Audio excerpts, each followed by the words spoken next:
welcome to another episode of Our Point of View Talk Show. We are so glad that you guys are able to join us tonight. It's raining in the Atlanta area. We have all kind of things going on. We have gas shortages. We have people going crazy. We have a lot of things going on, but we still have the coronavirus out, and that's what we will be talking about tonight. So let me go ahead and introduce everyone. Our host for this evening, Captain Jackson. How are you? Hey, what's happening, everybody? Welcome. Santa, how are you? I'm great. How are you? Good. And of course, we have back with us Dr. Kay Stevens. She's going to be giving us an update on the coronavirus and on the vaccination. How are you, Dr. Kay? And welcome. Hi, I'm well. It's Wednesday. It feels like it's the 13th somewhere. Right, crazy. So let's start with, let's talk about the vaccination, about, what's going on different or new with the vaccination. Because right now we have Pfizer, they're asking for FDA full approval. Can you talk to us a little bit about that? So I don't know if I mentioned this like on maybe our very first show when I said that Pfizer kind of snuck in the 16 and 17-year-olds at the last minute for their FDA EUA call. And I said they had a reason for that. So y'all remember? Yep. So the reason is what happened today. So CDC's ACIP Council actually authorized Pfizer for use in 12 to 15-year-olds. And with that help them to put their package together saying, okay, now we can get full approval because we can our vaccine can be used in children and adults. So that's where we are. That's what's happening. There's still a lot of vaccine hesitancy. And then there are still quite a few areas in Georgia where they have minimal access to vaccination. So there's a lot to talk about on that front. So we have questions. We can get started. Yeah, let's go. Well, we're in the area where I live, the supermarket there, Kroger's. Okay, Kroger's. They're doing the vaccinations. And in the beginning, they were doing by appointment only, and they were doing like the first hour in the morning from like 8 to 9. Mm-hmm. Now it's like walk up. And because in Georgia, we're plateauing. So, now everybody back April, everybody was eligible 16 and older. So that opened up like pretty much the entire like state, for the most part. And now there's no wait. So people like that, it's sort of like this gas shortage, when people think like, oh, it's gonna run out, let me go ahead and get on multiple lists. So whoever can get to me first for vaccinations, that's what I want to do. So that's sort of what happened. And so now like there are more vaccines being produced. There's that mindset of a vaccine shortage, because in the beginning a lot of people were like standing in line and doing all these things because they were like, oh, what if they run out of vaccines? Yeah. Like today, what if we run out of gas? It's just human nature at this point. And so now that we've kind of plateaued with those who are like in a rush to be vaccinated, so now the appointments aren't really necessary. That was a hassle for a lot of Georgia citizens. Like I can't even like find a place with open appointments to be vaccinated. So that's one of the things that the Department of Health was like, okay, so let's just open it up across the state. If you want to go, you can go. A lot of people took advantage of the GEMA site. So like the Mercedes-Benz Stadium and a lot of other sites across the state that were actually being run by GEMA. And so they'll be closing on next Friday, if it's like the 23rd, whatever that day is. So they're closing down the GEMA sites. So what you're going to see is that a lot of those people who were taking advantage of those mass vaccination sites are now going to be funneled into like the Walmarts and the Krogers and some of the other retail chain pharmacies and maybe even their local healthcare providers. So then with that being said, so they'll have to go back to appointments if that happens, because they can't just be bombarded. They'll have Well, to start having people make appointments again? actually, it's kind of wait and see. The Georgia Department of Health introduced an appointment system called VRAS that Georgians can use to find appointments throughout the state. And but we just don't know. It's kind of just a wait and see right now because again, we've hit a plateau, even though we've moved up. Like Georgia was like number 49, and I think today we're like number 43 in vaccinations per 100,000. So that's a good sign. Like we're no longer in that the lowest tier if you look at the vaccination map. So we did move up a tier, but there's still a large group that are just saying no. I'm gonna wait and see with being vaccinated. And so actually a lot of pandemic providers that were doing vaccinations before have actually come off the list. Like they no longer want to be a part of that because of the lack of demand for vaccines. So at the beginning, it was like you had high demand and low vaccines, and now you have like all these vaccines and low demand. So that's why you're able to actually just kind of walk into a retail pharmacy. And then two, most people don't know the retail pharmacy chains receive their vaccines directly from the federal government. And unlike the other providers like your doctor's offices and some of the smaller pharmacies that have to actually go through the state of Georgia to get their allocations. So that the federal pharmacy chain program didn't take away from the allocations that Georgia receives. So there is kind of a surplus right now. So we'll see if like the demand increases, especially now that as of today, officially, the 12 to 15-year-old age group is eligible for vaccinations, and they're only eligible for Pfizer though. And so we all know the caveat to being a provider that can handle Pfizer is that you have to have an ultra low cold freezer, and a lot of providers didn't have it. And especially we talked about that in like some of the rural areas where that was a gap. And so we'll see what happens. Wow. Okay. So do you see, Dr. K, do you see this with them doing the emergency use authorization for that age range? Do you see them foresee them trying to make it mandatory for the people to get the shots before they can get back in school? So I know that some colleges are trying to do that, but we have to understand that these vaccines are still experimental. Right. And just to also play the devil's advocate, they don't really know how the COVID vaccine for these 12 and 15-year-old age group is going to really react with the other childhood vaccination on the schedule. Got you. Wow. So are they going to be monitoring the 12 to 15-year-olds how long are they going to be monitoring, for how many years? So it's still everybody that gets vaccinated is followed for 2 years. Okay. So they're going to just, keep an eye on them and, see what happens, especially with the other vaccinations they've already had, to see how they have to receive. So, they have to get boosters, and when they like have to like go to high school or different, or even with just some of those that are entering college that have to like get certain vaccinations. So it's just something that we all have to think about. And it is what it is at this point. A lot of families are divided whether or not their kids should be vaccinated, but some parents are like, my kids need to get out of here for the summer. I want to send them away to summer camp. I'm not like gonna generalize who's saying that. Right. But that's what there's, like the parents are like, the kids have suffered for so long, and they need to get back to normal. And I'm like, you still have to monitor your kids, because guess what? The same reactions that the adults had, because it's the same vaccine.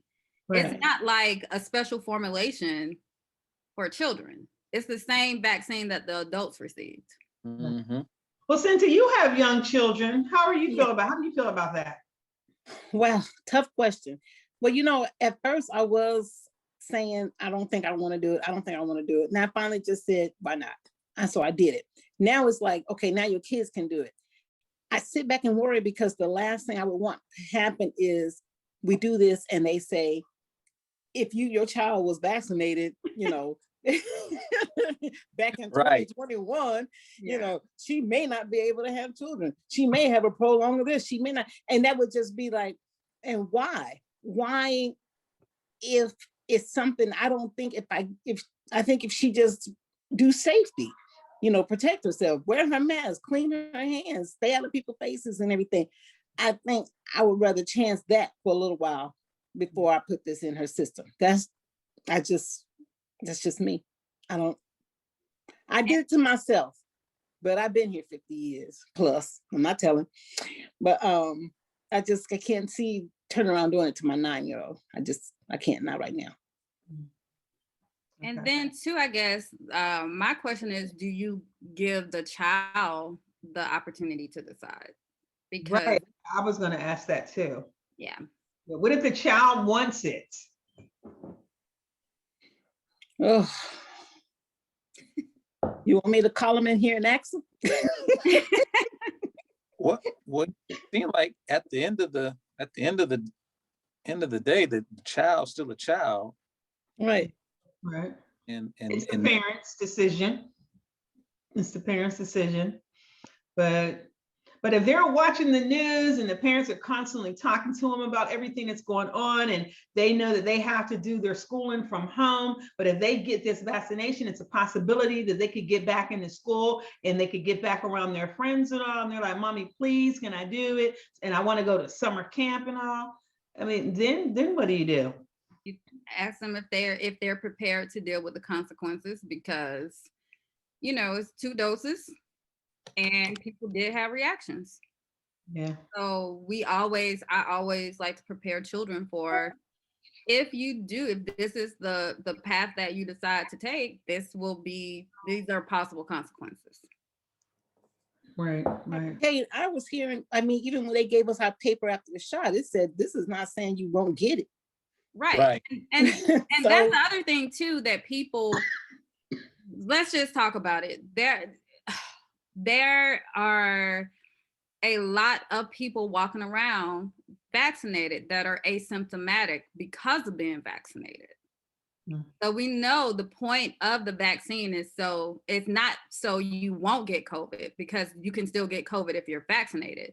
The Right. point of the vaccine is so if you do get it, you won't have to be put on a ventilator or go into the hospital. You won't have like the more severe symptoms.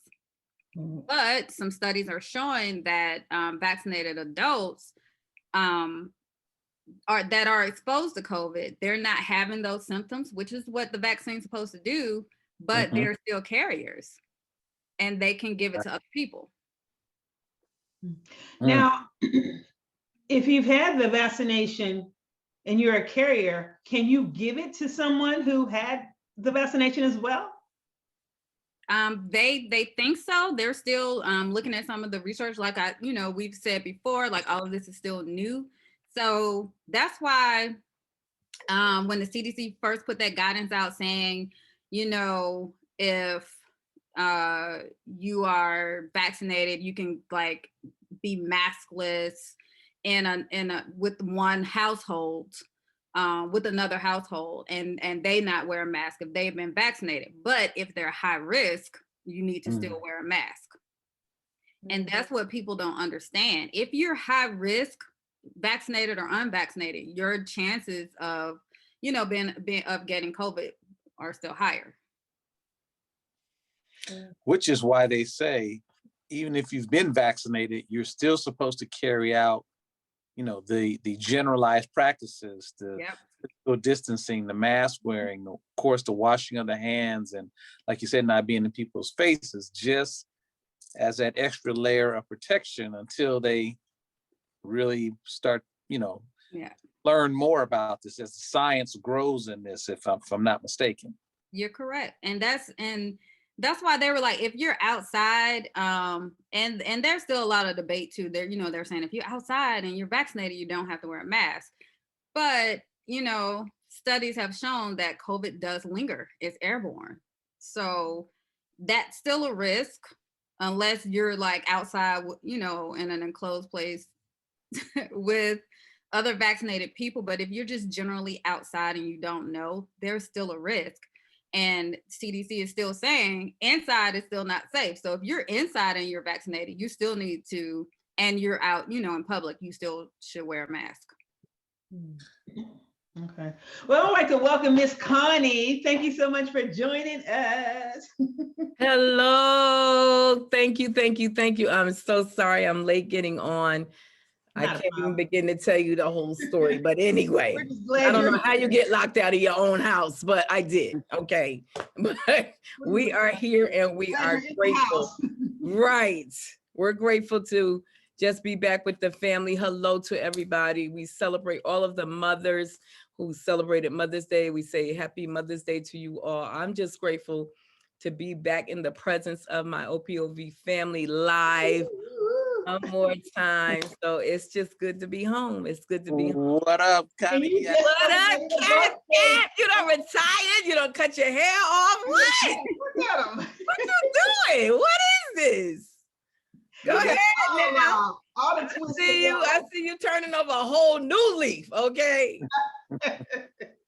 I love it. I love it. Hello, Dr. Stevens. Hello, Hi. Cynthia.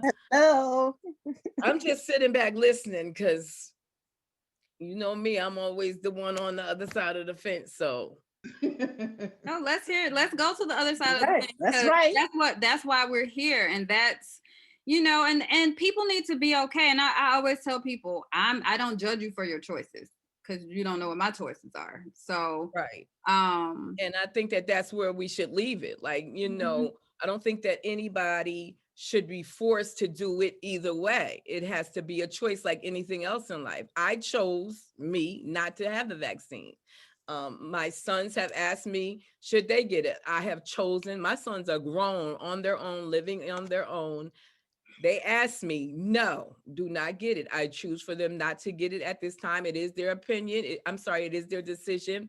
But they asked me and their dad, and we have told them, no, we prefer them not to do it at this time. Maybe as it progresses and more studies come forth and more sciences, worked out and the glitches are worked out, we might say, okay, it's because we told them it was up to them, but we know they value our opinion.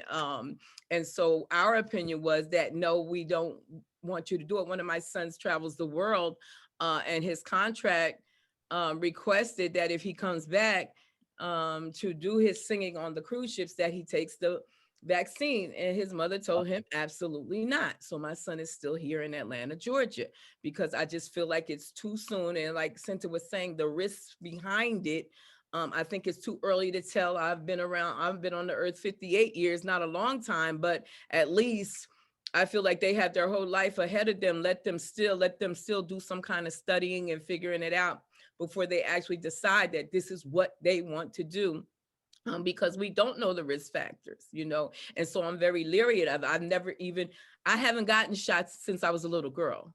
I mean, my mother didn't make us take needles, you know what I mean? And then you have the people who their religion say, they have never taken a shot ever. So their religion says, don't do it, and they won't do it. And I don't think that we should fault the people for doing it or not doing it. It's a person's personal choice. People say, well, you don't know who you're risking and you don't know this. No, I don't. I didn't know who I was risking. Thank God.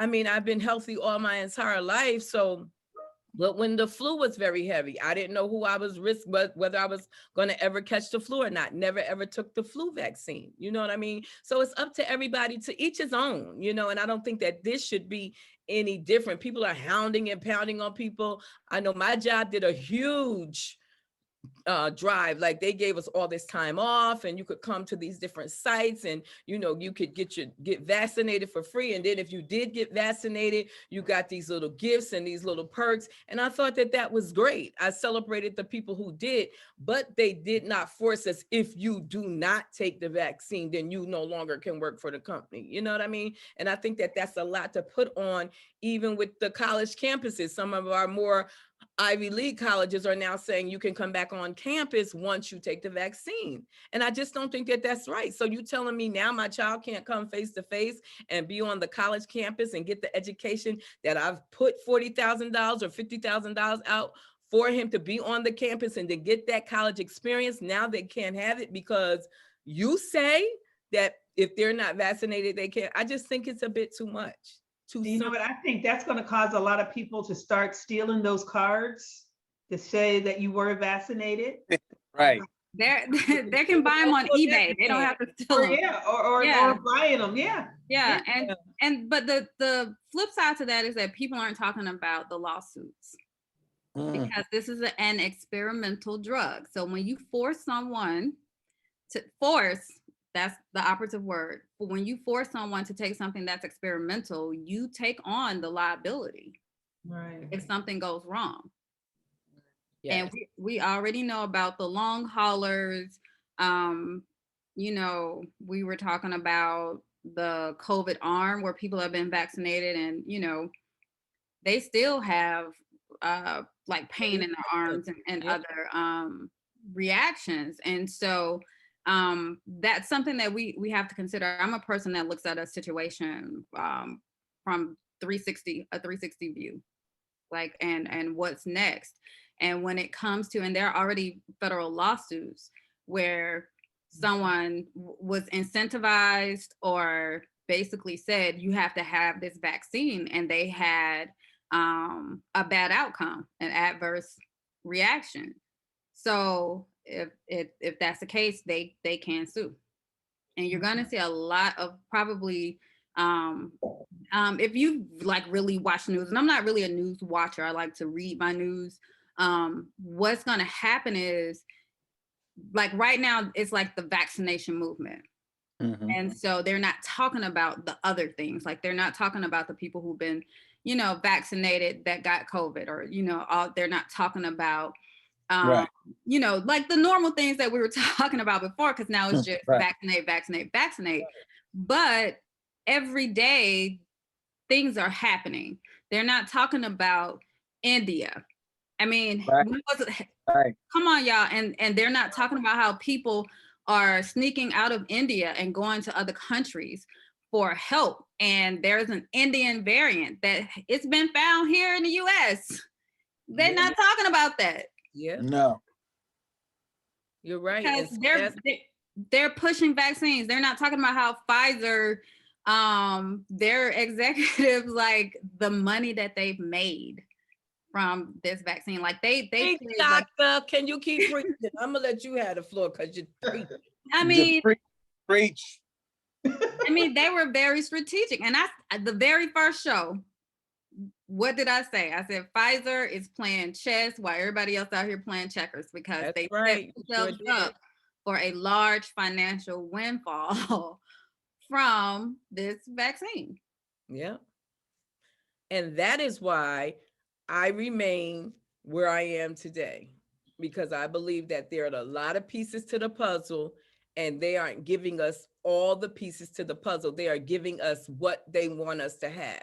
And so right now, like you said, Doc, they are driving vaccine. They're not talking about the negative impacts. And I'm not against it, because I've had family members who literally have died from COVID. Like I don't take it lightly. And I'm not talking 2-3 generations down the line. I'm talking about first generation. You understand what I'm saying? That, or have contracted the virus and were very, very ill and have recovered. But what I'm saying is that they are not giving us all of the information about the different kinds of effects that's going on, not just vaccinate, but there are people, they're saying nobody has died. No, there have been deaths. People have died from the vaccination. But of course, the media, social media, the news, they're not telling us this, because again, a lot of people at the top stand to make a lot of money, okay, from all of these people getting vaccinated, because they're not vaccinating for free. And Right. for those who are getting vaccinated for free, somebody's paying that bill. Right. The federal government. So, I mean, like, even think about AstraZeneca vaccine, which has not been authorized for use in the US. But did y'all see in the news where the US gave AstraZeneca vaccines to Canada Yep. and Mexico? Because we already paid. So these vaccines were already paid for in advance. Right. And that's something I don't think that people realize either, that, you know, there was incentive with the Warp Speed program to get these vaccines on the market. And the reason why they are free to the American people is because the federal government already paid the manufacturers. The companies have already received compensation for manufacturing the vaccines. And Doc, I have a question. For instance, so here's a case in point, true scenario. My son and his fiance were traveling out of the country, going on vacation. It was required that they had a negative COVID test, right? So, and you couldn't go unless the test came back negative. So a week before they go get their test, both of their tests, my son's test comes back inconclusive. If his fiance's test comes back positive. Okay, and so then they wait, because now you know they want to go on vacation. Like, we got to get these tests. They go 3 days before they were scheduled to fly out. They both tested negative and were able to get on the flight and get out. You understand what I'm saying? So it's like, huh? Yeah, and people have to realize too that a lot of the tests are EUA authorized. They're not approved by FDA. And they tell you on your, if you've been tested and you look on your results, if you actually read the results, not just if it's negative, but if you go down, they'll tell you that this particular test is for EUA authorization only and has not been approved by the FDA. So thank you, OPOV, for getting it. No, because people don't know. You understand what I'm saying? And nobody's having these conversations, or nobody's keeping it 100 with us, so that we do have the true knowledge of what is actually going on. And that's all I'm saying. Like, okay, give us this side, but give us the other side too. Don't just give us the one-sided of what's going on. To hear the truth. Yeah, because I don't have a vaccination. I didn't take it because I am still on the fence about it, because, you know, my thing too is there haven't been enough research done. You know, it's like, you know, they just come up with a vaccination. It's like, okay, take this vaccination, you'll be fine. If you take the vaccination, then you can go out and be with your family and you don't have to wear a mask. You don't have to do.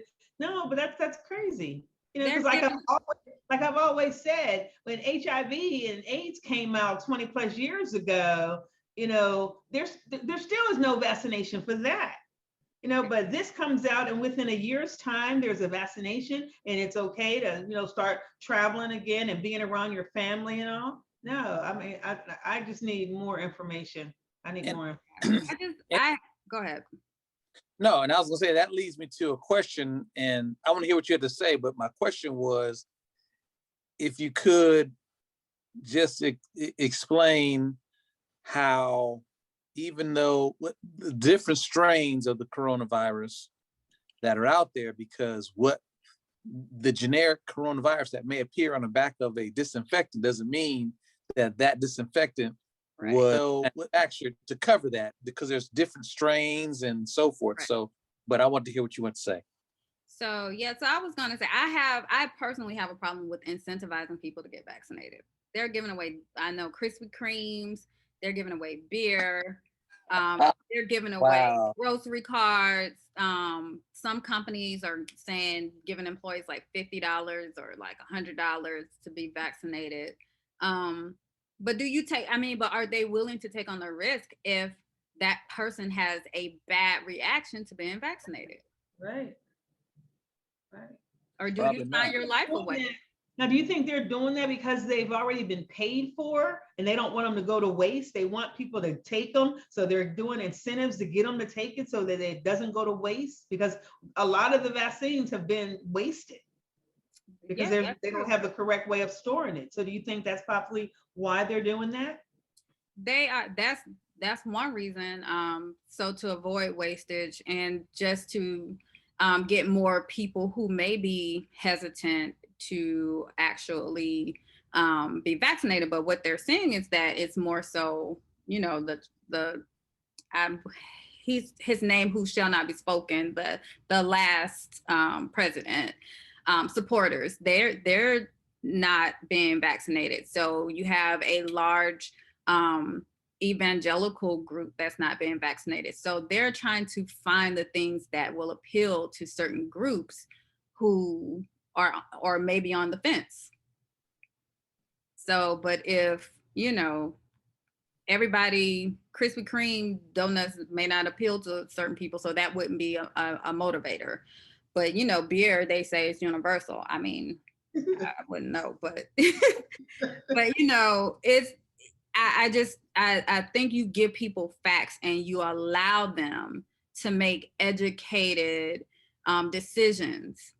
They know their bodies, they know their health history, and I just, you know, I'm a public health practitioner. I'm an infectious disease epidemiologist. I've traveled the world to small remote villages in Africa, tracking diseases and actually saying this vaccine is available for what's happening. I was somewhere and they were having like a hepatitis B outbreak. They didn't even know it just because they don't have the means to track that kind of stuff.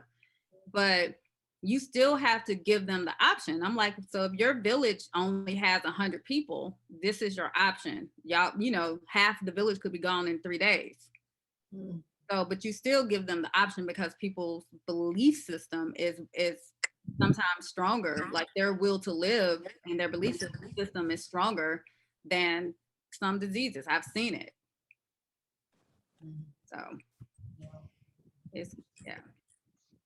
And there are strains. So we talk about the different strains of the virus. I always like when I'm on panels, I was like, you think about, you have the parents and then they have like twins and triplets. And some of the sets of twins, one works out in the gym, one doesn't. The one that's stronger tends to be more spread more easily. And that's essentially what's happening now. The Indian strain, from what we can tell right now, is definitely more easily spread. Because you think about the population density of India, Right. like there's no space. You go there, and so it's basically like a heyday for a virus because it's like all these people packed on top of each other. But when you take that strain outside of that environment, it will have different characteristics. So it may change depending on and the interactions of the host with other people. Because again, and I've made predictions based on my experience on this show that have always like panned out. But what you're going to see when we start socializing our children back into the environment, we're going to see different strains here in the US. And they're mainly going to affect children. And that's what we're seeing now. About 20 to 25% of the positive cases in the US now are children.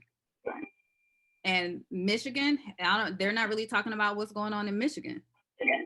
Michigan's hospitals are basically full, and most of them are children. Because you think about it, it's cold there. So they have indoor activities. So they got these kids out in sports and whatever, and these kids got COVID. Wow. And they're still dealing with a lot of crisis.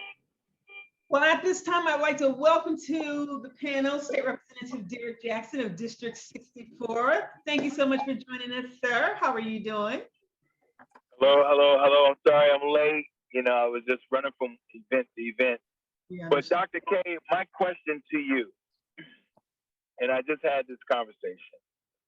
The biggest challenge or conundrum for us is that 27 to 30% of our society that refuse to become vaccinated, right? That's because this virus is going to continue to look for a host.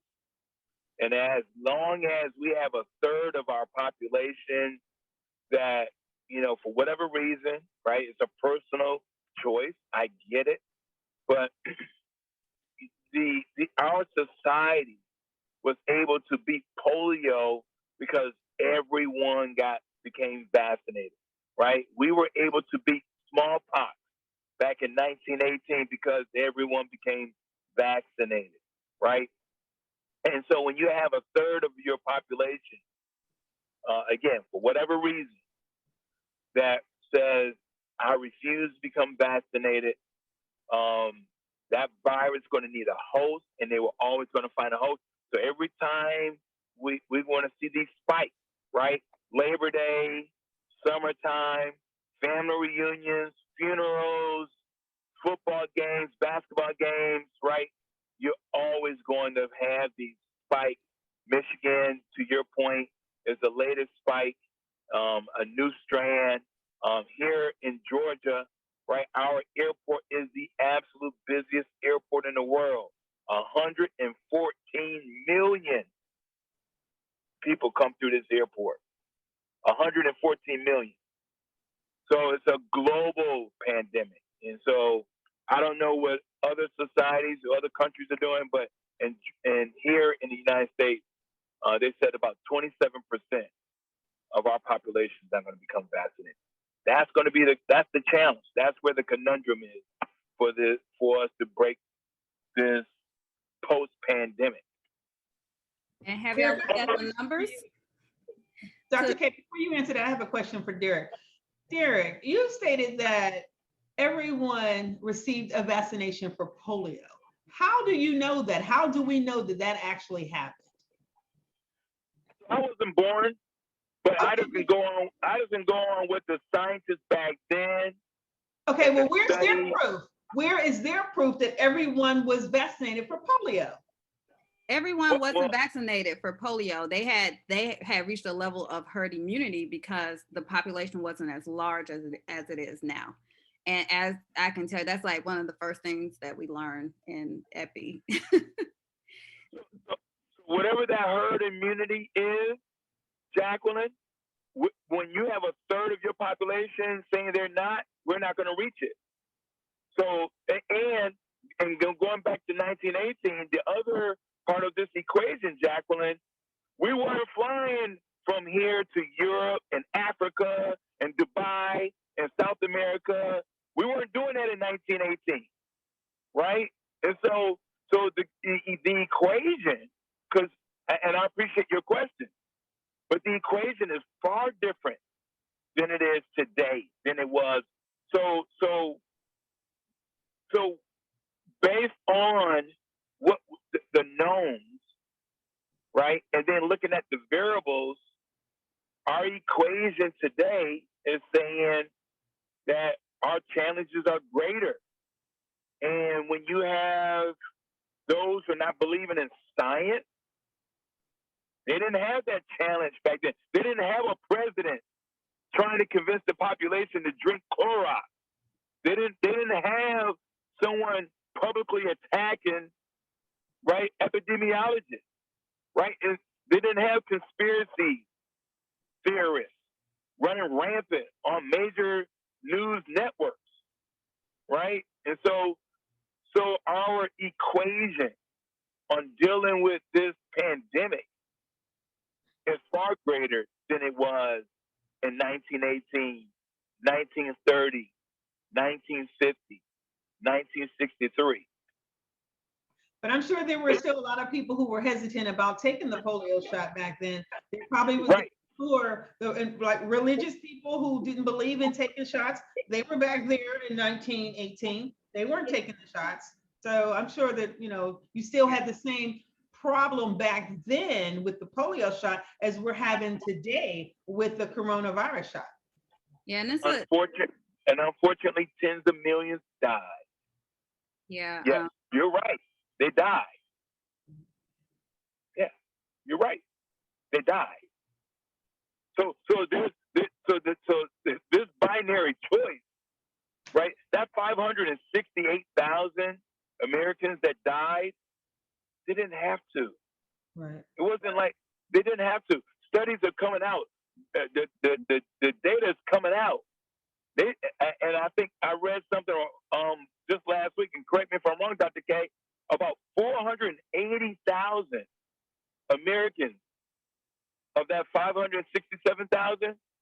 side didn't have to.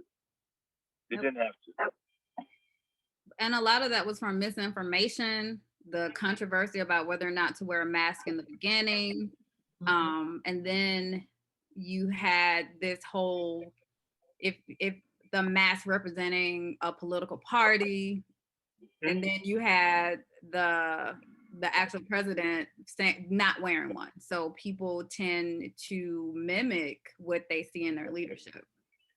Right. And before you got on, State Rep, we were just having that conversation about the different dynamics and what the media is putting in front of us and what it's not putting in front of us. And so the media might be sharing with us the deaths, but they haven't shared with us the deaths of people who have taken the vaccine who have already died. They haven't shared with us the negative impact of the vaccine that have had on families and individuals of those persons who have already taken the vaccine. So what I was saying is they need to give us both sides. When you give me one side, I don't want to hear just one side. Give me the whole entire story. Give me what's on the left and what's on the right. And then it's my decision. It's up to me to choose, but I don't think that we should be bashing or discrediting or badgering people who decide that they do not want to take the vaccine. It's a choice just like anything else in the world. It is up to the individual as to whether or not I want to take the vaccine or not. And I don't think that I should be discredited. I don't think that I should be omitted. I don't think that I shouldn't be allowed to go on a college campus. I don't think that I should be my job should be at risk if I don't take the vaccine. It's so many different dynamics and pieces to the puzzle that's not really being addressed. All we're being pushed with right now is vaccinate, vaccinate, vaccinate.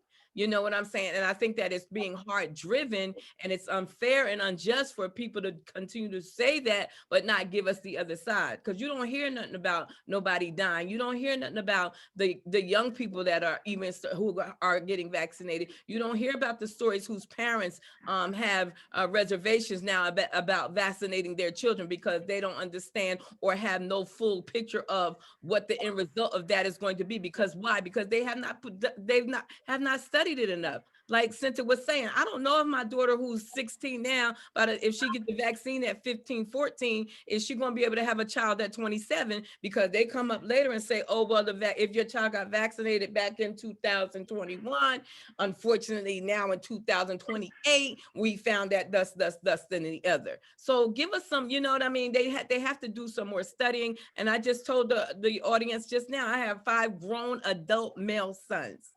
And I told each one of them, do not vaccinate. Now they are grown on their own, living on their own. They can make their own decision, but they value the opinion of their parents. And me and my husband stand firm on it. It has not been enough studying. We don't believe in vaccinating, period. I told them I haven't had a shot since I was a little girl. My mother, we just didn't do it. And fortunately, for the grace of God, we have remained very healthy individuals. However, it has to be up to the individual. And we told our sons, it's your choice. You know how you've been raised. You know what I mean? You know what we've taught you. So at the end of the day, it's your decision, but they have decided not to do it at this time. I'm not saying that they won't, but at this time, because there has not been enough information placed out there other than if you get the vaccination, you may still have the possibility of getting it, but you won't die from the symptoms, you know, they won't be as severe and thus forth and so on. Because if I walk into a restaurant today and decide to take off my mask and sit down and eat, I don't know whether the server who's serving me my food is asymptomatic. Did they have a vaccination? I don't know the people in the butcher shop who's preparing my meat that I'm going to buy from the fresh meat market had the virus and touched my meat. So we just don't know. You understand what I'm saying? So the dynamic to me is so far vast that to say you must get vaccinated is unfair. Yeah. You know, first off, Connie, I miss you, Connie.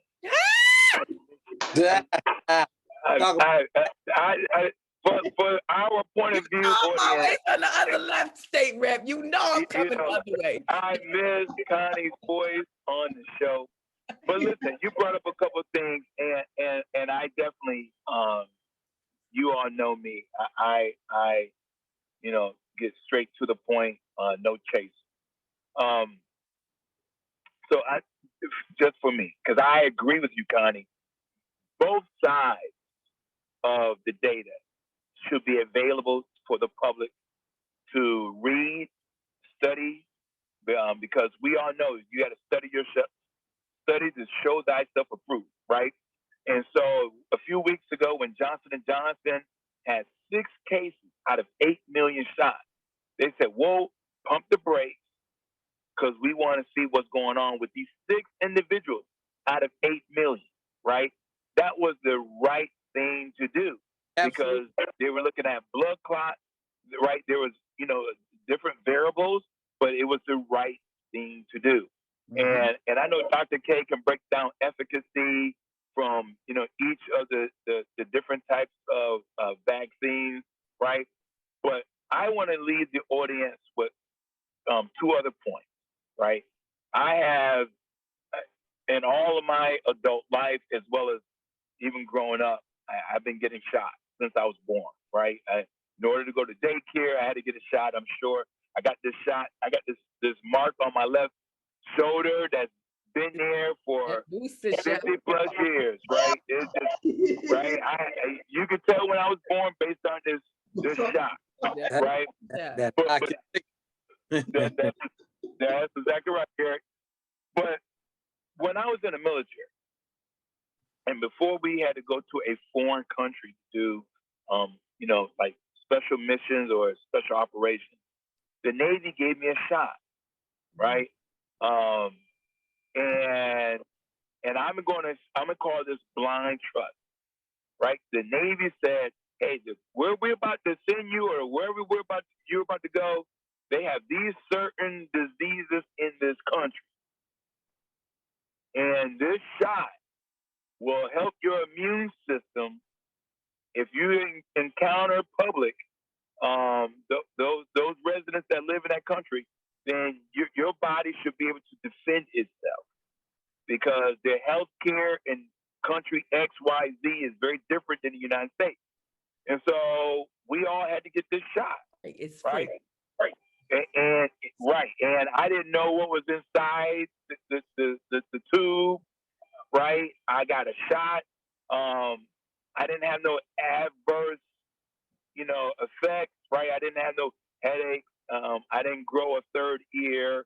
I didn't grow another eye on my forehead, nothing like that, right? I mean, so for 22 years, I got this shot during these special missions. And nothing happened to me, right? Because I put my trust in God, much like all of our audience do. My third point is around blind trust. And I use this analogy, so I don't apologize to our point of view audience for using this analogy again. The airplane. It is a terrible event when an airplane crashes, right? We put the brakes on all airlines for a particular airplane type or frame and say, check this particular engine or whatever the case may be, because this airplane just crashed, right? Hundreds of people may have died. But after that, we get back on the airplane, right? We have no interaction with the pilot. We don't know the state of mind of the pilot. We don't know the qualifications of the pilot. We jump on the plane, fasten our seatbelt, right? And if you're like me, I say a prayer. I don't care if I'm going from Atlanta to the next state or from Atlanta to Dubai. I say a prayer, right? But we get on that airplane. We don't have no control of it. It gets 33,000 feet in the air. Again, I don't know the state of mind of the pilot, right? But we get on that airplane. We get on the airplane, even if after you heard about a plane crash. So my point is, there's a lot of things in our society that is dangerous, that has a high risk level.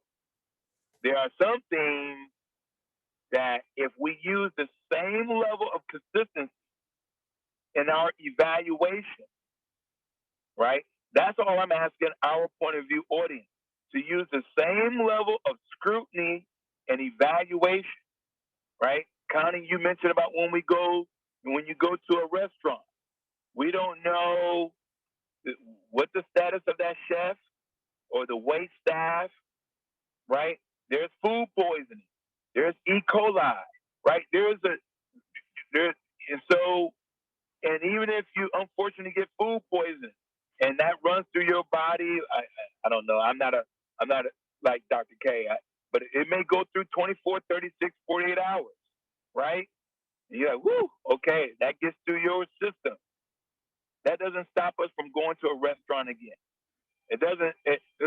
So all I'm asking for our point of view audience to use the same level of your scrutiny and assessment. And if you do that in every aspect of our life and let the data reveal itself, because I agree with you, Connie. If someone died of the vaccine, right, it might be 3,000 people out of the 200 million that get vaccinated. But we should know about that 3,000 folks.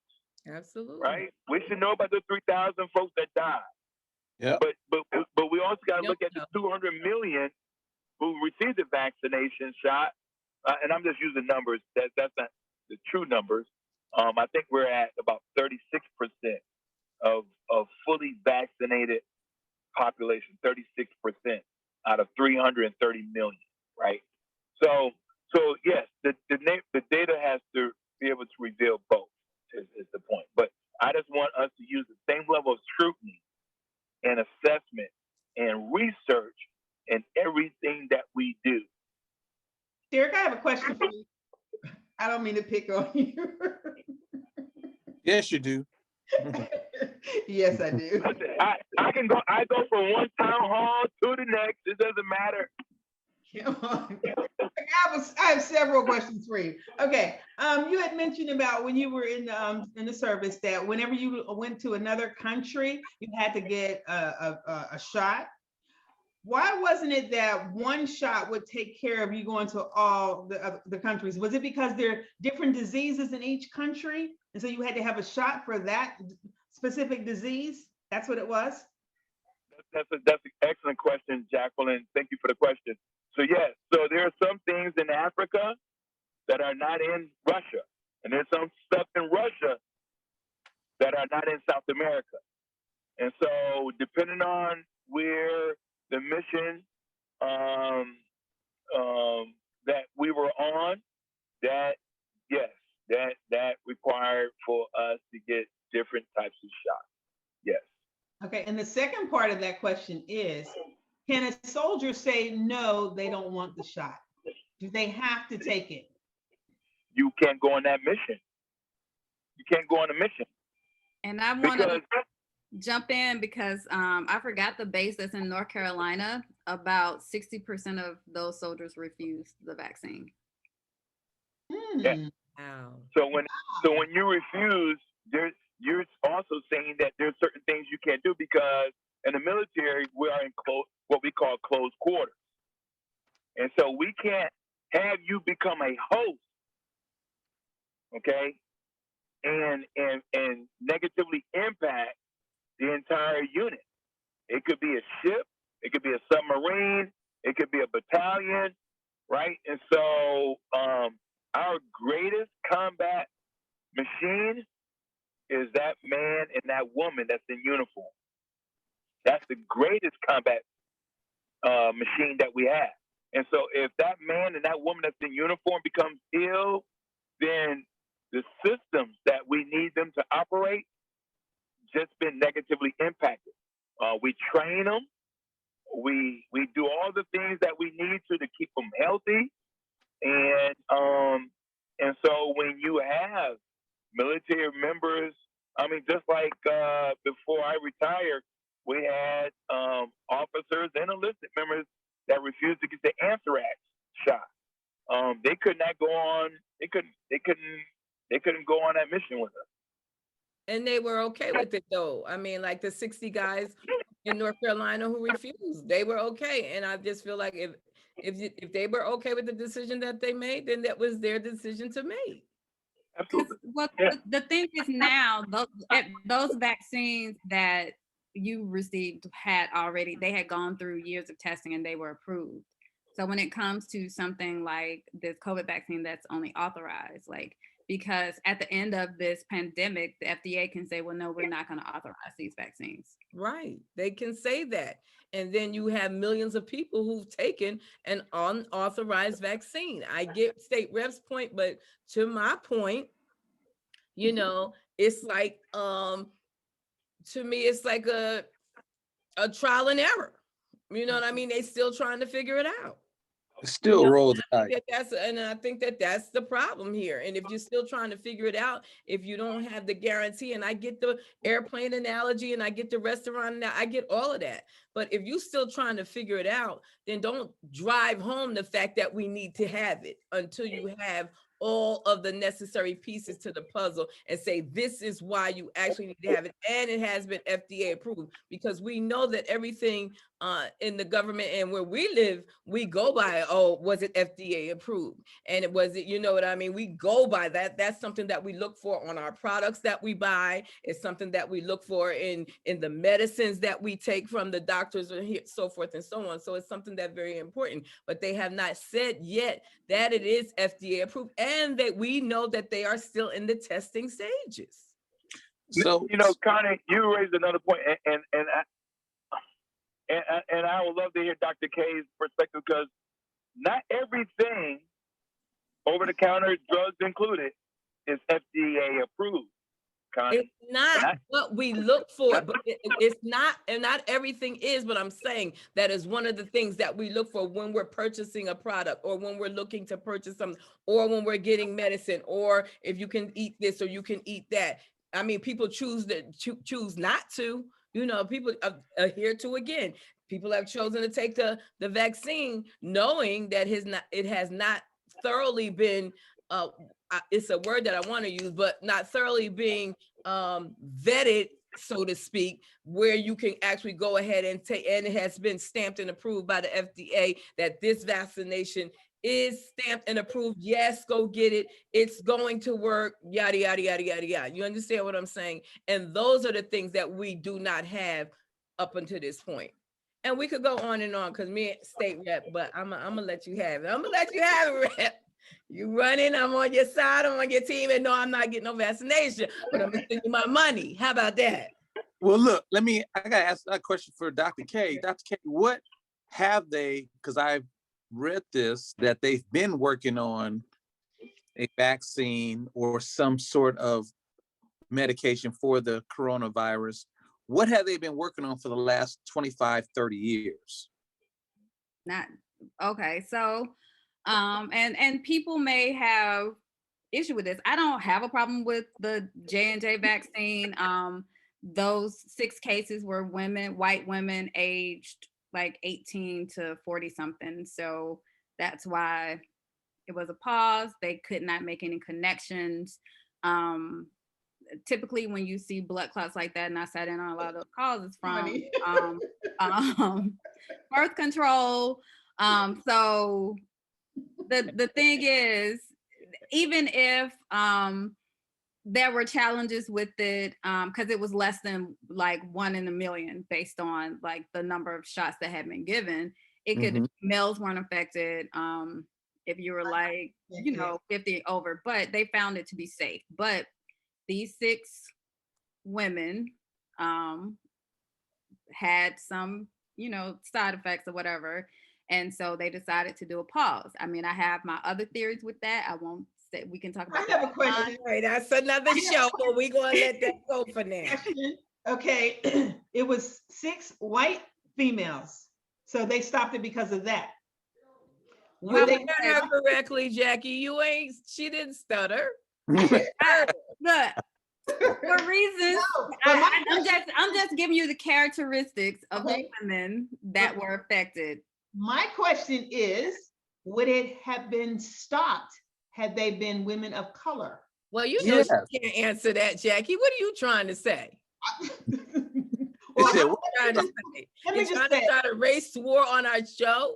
We can't Yeah. answer that, Dr. K. You do not have to answer. You can plead the I fifth. cannot Please, answer.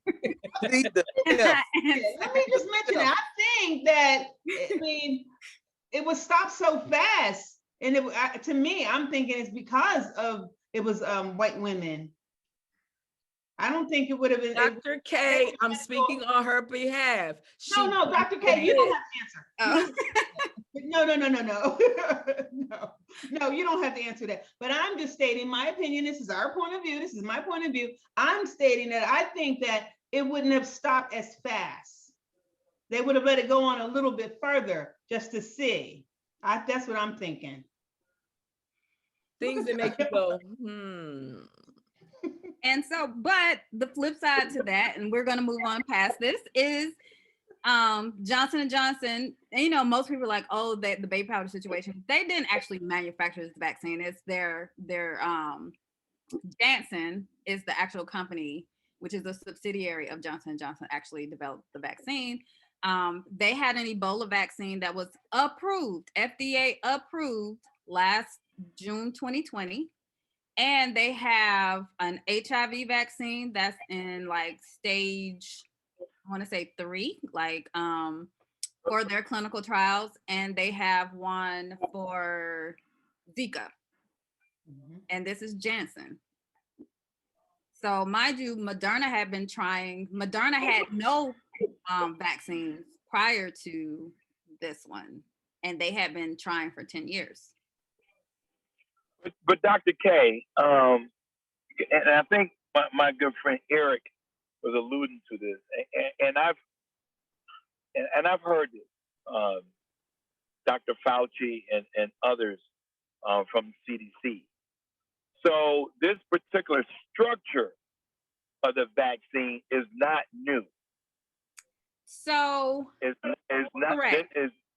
So it's not. So I don't want our point of view audience thinking that, you know, this vaccine was created overnight No. and hocus pocus and everybody is just a guinea pig. That is so far from the truth that the structure, because the coronavirus, they said, was first around in 1972.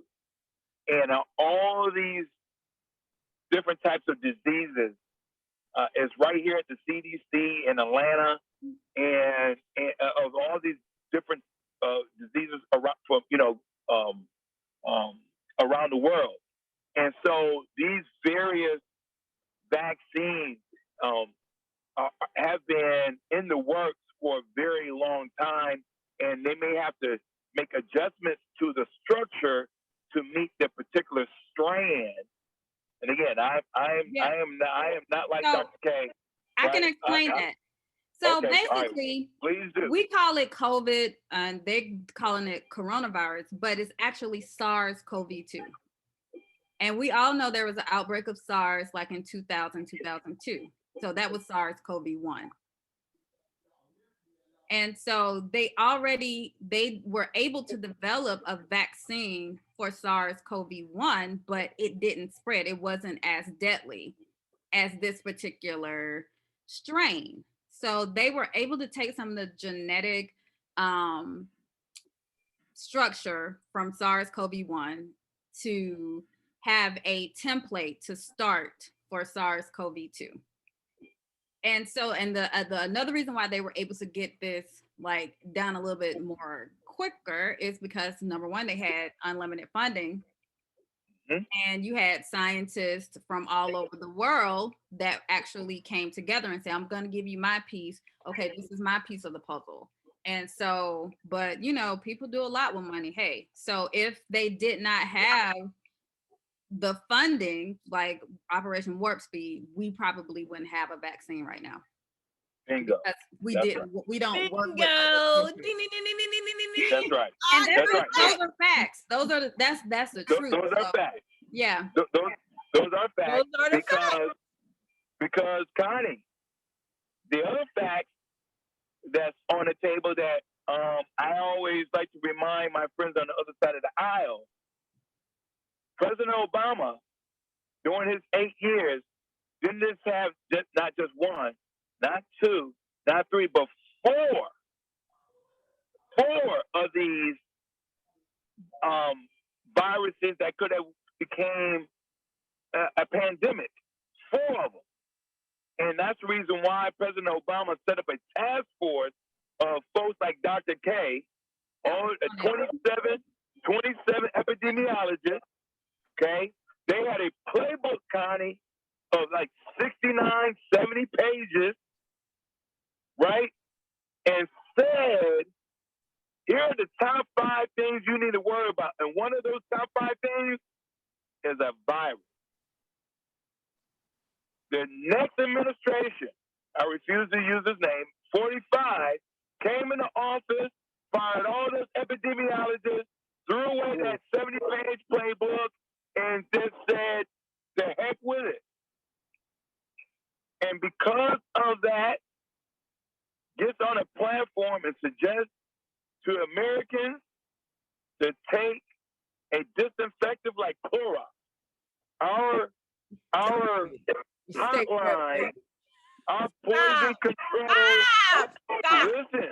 Listen, our poison control hotline in Georgia went through the roof. People started calling our poison control, asking how much to drink.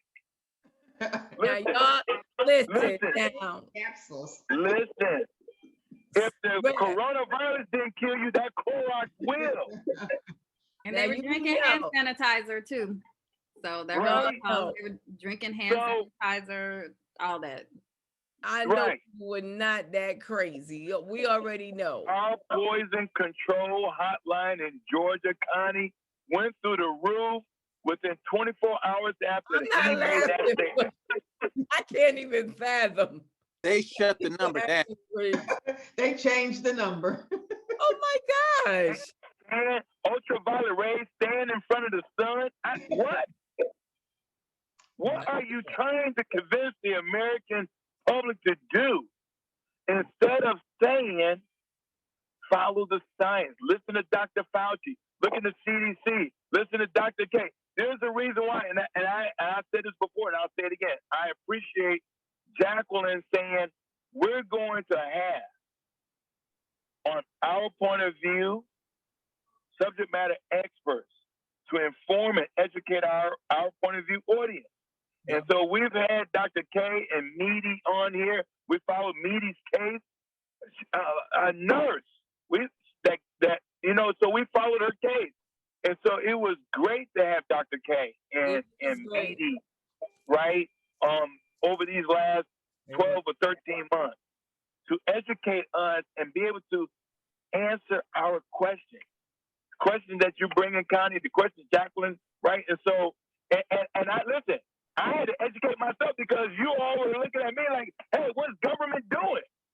Right? I had to educate myself. Far from what Dr. K is, but I still had to educate myself because it's important. We had a pandemic on our hands. Citizens were dying. Yes. Right? Oh yeah. I've had family members, like I said early on, I've had several family members who literally passed from the virus. So I don't take it lightly. You understand what I'm saying? I don't want you to think that I'm just throwing it to the side, because I'm not. I mean, I've been heartbroken by family members who have, passed from the virus. But what I'm saying is that knowledge is power. And I will go back to what I stated from the beginning, that we need to hear both sides so that we can make a sound decision on what it is that we would want to do as an individual.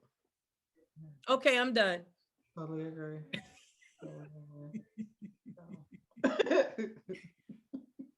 But yeah, and so state rep, the numbers are showing that a large number of the vaccine hesitant and non-vaccinators are white Republicans. Yeah. Males. Oh, you, Dr. K, see, y'all trying. Listen, I left that town hall forum tonight talking about public education and taxes and healthcare. I am so happy that you said that to Dr. K, because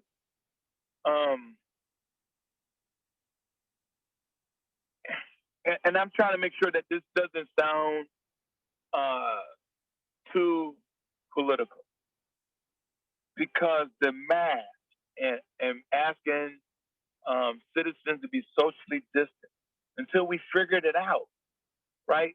And my friend Captain Jackson on here,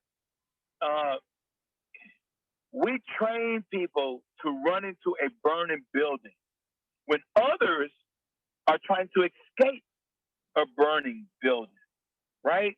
Mm-hmm. This pandemic, to me, to use a different analogy, was like a burning building. And so when someone says, "Hey, I need you to be 200 feet away from this burning building because we have to have folks like Captain Jackson and his team to run into this burning building to save others," then I need to follow the instructions.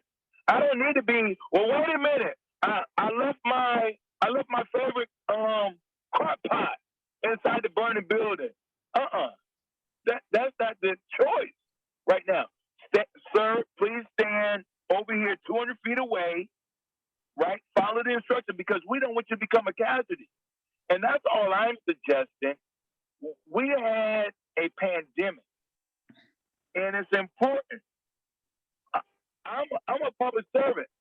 I'm an elected official. I'm not an epidemiologist. So it is important for us to listen to the subject matter experts. And it's so sad that my Republican colleagues are politicizing this to a degree of Americans. We have families, as Connie just shared with us, directly or indirectly, been negatively impacted by this virus. And so we should not politicize wearing a mask. I wear a double mask, right? I remember one show when Dr. K said, "Listen here, I like Johnson & Johnson," and she gave her reason why. I was like, "Oh, okay, I'm listening," right? And because you study this and you research this is your profession. And so I just want to make sure that our audience know that I try to make sure I use analogies that make sense. I try to make sure that this coronavirus did not care if you are white, black, young, old, Republican, Democrat, right? Religious or non-religious. It was on your doorstep. It will get you.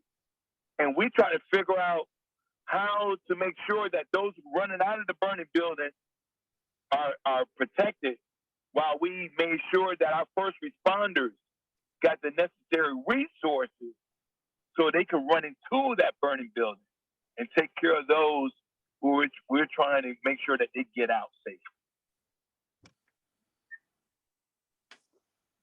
Yep. And so the crazy thing is, so now they're like, they're saying the only way to like sway that group is for he that shall not, be named, is to get vaccinated. Like, That ain't gonna persuade me. But the sad part is, let's call it what it is. All right, let us be clear. The former President Trump is vaccinated, and former President Trump was inside a bubble, a protective bubble that we put all presidents in. And so it was disingenuous for this person that occupied the Oval Office did one thing and said something completely different. And so his entire family is vaccinated. It's documented. He's vaccinated. We know the type of vaccine he received. We know he went to Walter Reed. This information is public. But because he would say something completely different, think it's And that's called why I don't want to. That's why I don't want to use the cult word, right? But this is like a cult, right? And it's scary. Yeah. It's scary. and that's where we are. And so you have a lot of people in like rural Tennessee, like a lot of the red states, that are not trying, and then there's a population that says, oh well, if I get COVID, I have the money to be treated. And Yeah. that's the other sentiment. Wow. Oh, well, Okay, well, great knowledge. Thank you. Thank you, everybody. Hey, Dr. K, you have a takeaway for thank us? goodness Go ahead. thank for freedom of choice, because it allows for us to go in whatever direction we want to go in.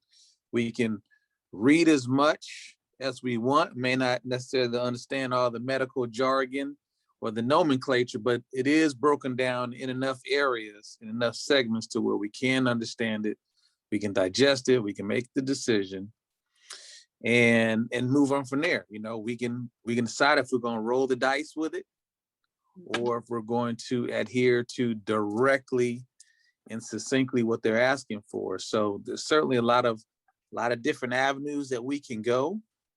And we come to the understanding is that, or we come to the understanding that we accept whatever is on the back end of the decision that we make. I was thinking about when you're talking about this before, our young people, those same young people that are looking at TV and reading papers and white papers and periodicals and studies about crime at a young age and realize how bad it is right now. We know it's bad, they know it's bad. But as a child, if a child may ask for a gun, but the child's not getting the gun, period. And thank goodness, there are, parents and guardians in place to make those decisions for our young people. So we encourage them to do the research, to follow the science as best they can based on their level of understanding. But we still have a long ways to go. There's still a lot more studies to be done. We need to make sure, and Rep. Jacko made mention of it, there's a government that needs to be fixed, because the fix is on a certain segment of the population still. And so things aren't even, what was it, Jack? And correct me if I'm wrong, but we still have representatives that still subscribe to the 3/5 compromise. They think that was good, and they think that slavery was good. What's up with that? Y'all really trying to get me started tonight. I was about to ask Cynthia another question, but so listen, so one of the things I had to deal with earlier, and someone, a congressman out of Georgia, a congressman out of Georgia, said that what took place on January 6th was not insurrection. In fact, the people were orderly.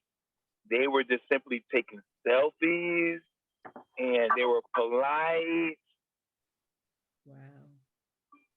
Listen. Along with the urination and the defecation along with it? Okay. Listen. Someone died on January 6th. Yes, sir. Right? Someone died. We had security, weapons drawn.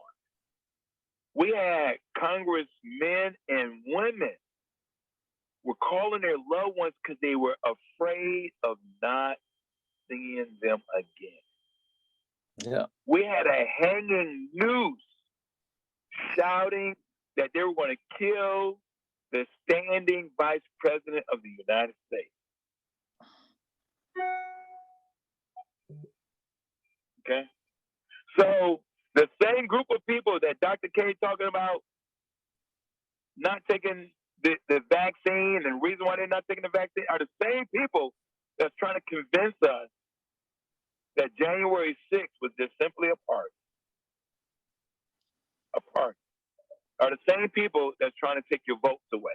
Are the same people that are willing to give $1.7 trillion to the top 1%, but yet they have a problem when the working class family getting an extra $300 a week because they don't know that their employer did all the necessary things that keep them safe from this coronavirus.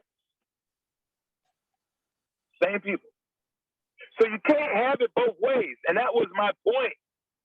If you're going to use, if your level of argument is going to use the same level of scrutiny, then I can debate you on ideology all day.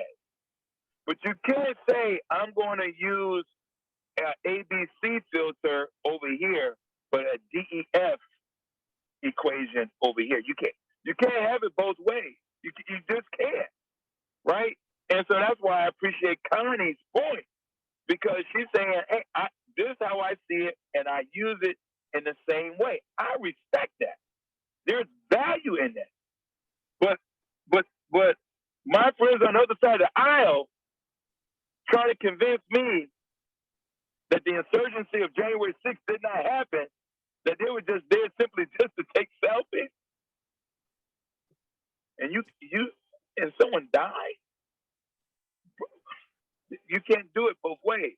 And so that's why it was so healthy to have a subject matter expert like Dr. K and Meaty on our show to talk about this vaccine, because every day you look at CNN or MSNBC or Fox, whatever your news channel, we just watch deaths continue to increase every second of the day across this country. People could not even go to the funeral to give their. We had doctors and nurses standing in for family members to say goodbye to their loved ones. Oh, I know. I know. Right? Yeah. Right? So, Yeah. we can't. We got to put an end to this madness and these conspiracies. I mean, Eric, we still have folks, the same folks that talk about 3/5, that look at us as 3/5 of a person, right? Are the same folks that said we've never been to the moon, but yet they want to spend billions of dollars to send a rocket out to space. Yep. You can't have it both ways. You can't. Well, with that being said, it is almost time to wrap it up. We can keep on going and keep Oh, on. Lord, we went way over time. That's the wrap. We went way over time, and do not blame me. That was state rep, okay? I just wanted to be known to our audience that it was our wonderful state representative, Derek Jackson, who took us over the top. But always remember that everything we said and everything you heard is our point of view. One of you.